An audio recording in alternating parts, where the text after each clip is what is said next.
We move to the next question, which is array 2. In array 2, we are asked that we should find the derivative of just y equals to the exponent of sine in sine x.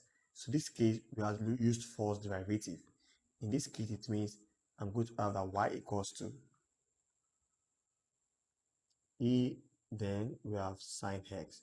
So as we all know that this also chain rule, and we only have to find dy dx, which is our first derivative. In solving this, chain rule, firstly find the derivative of sine x, that's cos x. Then we multiply that by derivative of exponent, is still known as what?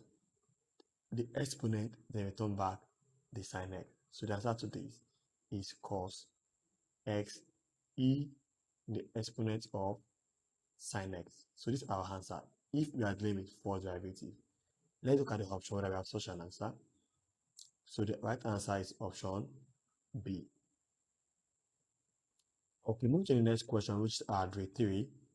In array 3, we are given that y is equal to 3x in the power of 4 minus 2x in the power of 3 minus 6x minus 1. We have to find the second derivative. In doing that, we have that y is equal to 3x in the power of 4 minus 2x in the power of 3 minus 6x minus 1. So we are asked to find the second derivative. First to do that, let's quickly find dy dx. So in this case, we have here as 12x in the power of 3, then here should be 6x in the power of 2, here should be 6, and here is 0. And the next thing, find the second derivative, that the square y over the x squared, and that will be 36x in the power of 2 minus 12x, and that's the answer. So looking at this, this is the second derivative of what we have. Let's consider the option whether we have such an answer.